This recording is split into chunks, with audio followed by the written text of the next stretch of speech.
coachable at this point, which is things that you like as you start off. As you all know, I mean, you've read about the schedule and you know the changes, and we're 4 weeks and 6 days from playing a game. So you can't be over the top with some of those characteristics. You're going to have a lull eventually. So one of the things that we've emphasized with our kids is being consistent on a daily basis from now until we play that first game. And I think they're approaching it that way in what they're doing meetings and what they're doing with their extra time and what they're doing on the practice field. But 2 days, helmets only, certainly pleased with how we've started. What's your take on the padded helmets so far? There's a lot of them out there. I heard a good joke about them today, but I can't repeat that. You know, it's the world we live in today, and these kids and men and everybody that plays this game, it's a choice that they play it with, but it's our responsibility to protect them. And if this is a great opportunity to protect them on the number of hits and all that they receive, especially those guys up close to the ball, it's absolutely the right thing to be doing. You got a lot of freshmen D-backs. What are your initial impressions of those guys? There is a lot of them too, just like pads on the helmet. With that in mind, we're trying to get them reps the best we can. They're at the end of practice. We're doing some what we call edge work to get them extra reps, but they're going every 2 snaps. Hard to string something together when you're doing that, but they're getting exposure and they're getting reps. I like the way they move. There are obviously technical things that we have to bring along, and if any of them are going to play, they're going to have to bring that along fast, but I sure like the way they move. What does Santos do, you think, as an underclassman to get selected as a captain by his teammates? In a word I used before, he was extremely consistent all spring long. And since this is the first time in Coach B's era here that he's elected captains at this early stage, that had to take place. He was a number 2 as we started spring practice. He earned the number 1 spot by his level of play, by doing things right and being productive. Everybody saw that. Everybody saw a guy that had a great demeanor every day on the practice field. Everybody saw a guy that was chattering on the field, communication-wise, and talking to his teammates in the locker room and in the meeting room. Those things are the things that don't go, I mean, you're very aware of that. They don't go away. And when it comes time to casting a vote, you want a true leader that's going to be in front representing your football team, and they knew that about him. Did you detect a little something from him this summer that you saw he's taking the reins with this? No, I detected it in the spring. Mm-hmm. So to go along with that consistent play, our spring practice schedule, as you know, was meet, practice, etc., all the way through. When we practiced on those days, I stayed after and watched the practice film. Santos stayed with me every night, sat in there listening to me talk out loud about everybody on the field. It wasn't sitting in there to individually be critiqued. It was in there to learn the defense. So I knew what direction the young man was moving back in February and March before he even got to that elected position. Do you have a number 1 at the DN spot opposite Sosa? You got to have somebody that starts there. So if you're asking me who's running with the ones, it would be T.J. Smith. Is that defensive line position, all 3 of them, are they open? Absolutely. Competition is at the forefront with those guys, and we want to see who's going to step up and be the smartest, the most accountable, and the most productive guys, and then we'll go 1s, 2s, 3s from there. It's going to be a committee position.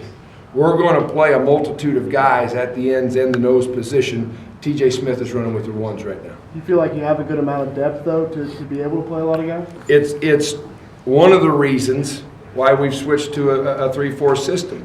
You don't have to have 8 to have a 2 deep. You got to have 6 to have a 2 deep. We're seeing at how high a level all these guys can play. But with the guys that we've seen through spring practice and heading into pads tomorrow with camp, yeah, I think we can get to a quality depth position. I really do. Haven't played any nickel yet. Okay, we'll begin playing it tomorrow. Kevin is a jack of all trades, and he plays corner, he plays nickel, and he's playing free safety right now too. Kevin Richardson has to be on the field somewhere for us. As much one back as we see, a lot of it's going to be in that nickel position. But he could find his way into a depth spot at safety as well and give us additional help there. He's an interesting study because he didn't play but one game last year, and he was elected a captain too. So what do you think went into him? I think even in today's age, where guys have a tendency to brother-in-law each other too much and take it easy on each other, they recognize somebody who's not afraid to speak. And Kevin is not afraid to speak. And when words come out of his mouth, they're intelligent words. And they're words that make sense to the kids and elevate them. Anytime somebody elevates somebody else, they're displaying leadership. How critical are the mental reps that Dre has to get when he can't go full throttle? Well, he's as far behind as anybody, right? Because he missed 15 spring practice as well as some of the stuff that he's missing right now.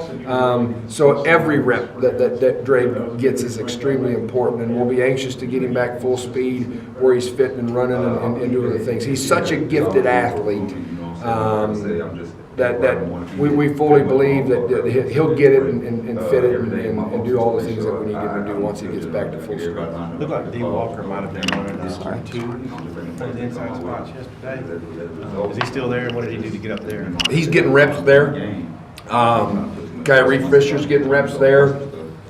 Grant Morgan's playing both sides.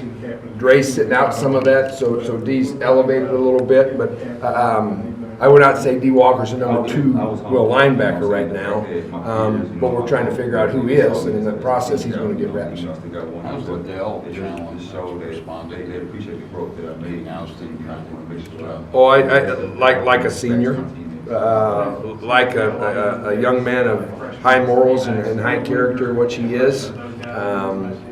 With Josh's intelligence, we're being able to play him at both spots right now, so he and Reed Miller are rotating back and forth and free and strong to add to our depths at both set spots. There's not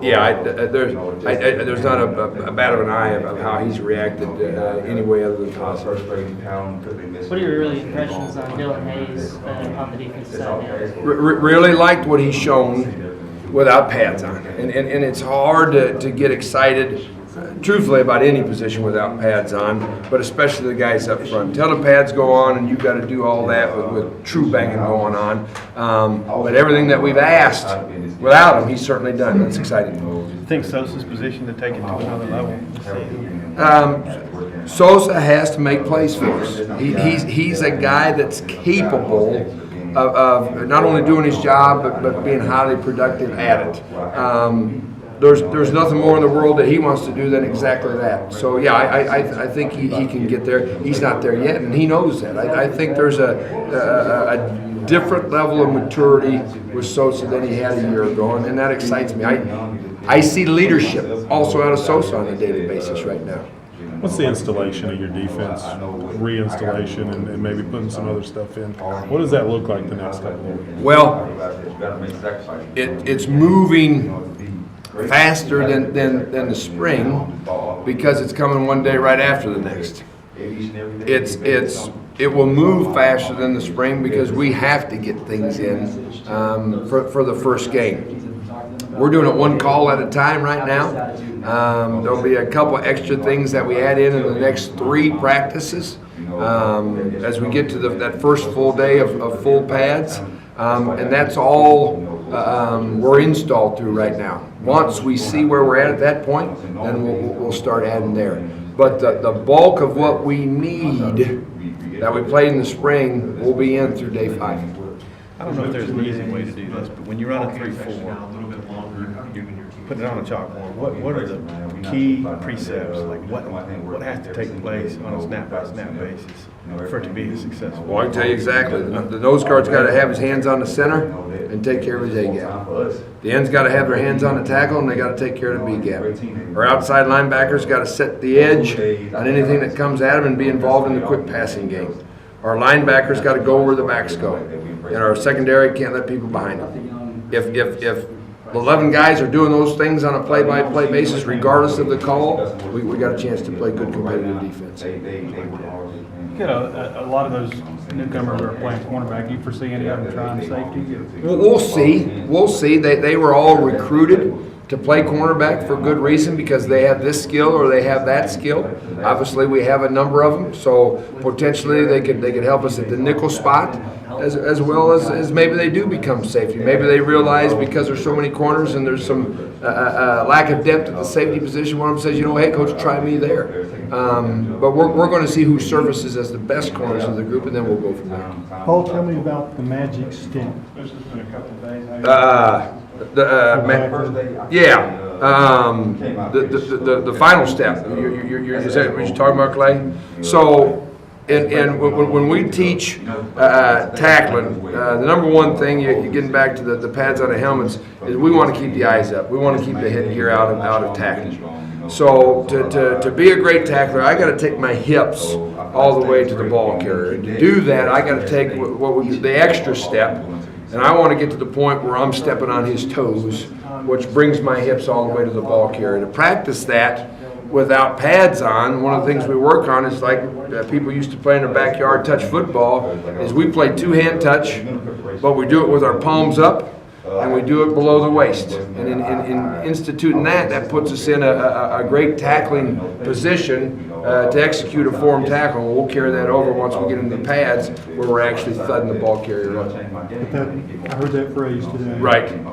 And you know, we put in a team tackling drill, an open field tackling drill with the use of shields to play great defense without any scheme or any specific philosophical things. We got to play as hard as we can, and we got to tackle great. If we do those two things along with being intelligent, being smart with our defense, we got a chance again to play good competitive defense. Now that you've seen the pieces, I know you guys haven't put the pads on, but how good do you feel about the pieces you have on defense? Well, I'll put it this way. I love our group. I love the room, okay? The fact that we don't have any stars in that room doesn't bother me, doesn't concern me. Our kids understand that, okay? And they know they got to do it as a group. And if this guy has to step up because of this takes place, or three guys got to play this position to give us the best opportunity, that's exactly what they'll go out and do. As we continue on through training camp and get a better feel for who can be productive as we do that, I'll be able to answer that question with a little bit more thoroughness. I know Kyrie's a really young guy. What do you thought of Kyrie so far? Well, he's big, he's strong, he's fast, he can run, needs to add to the knowledge, he needs to acquire more knowledge so he can take those traits and play that way from snap to the whistle. Thank you.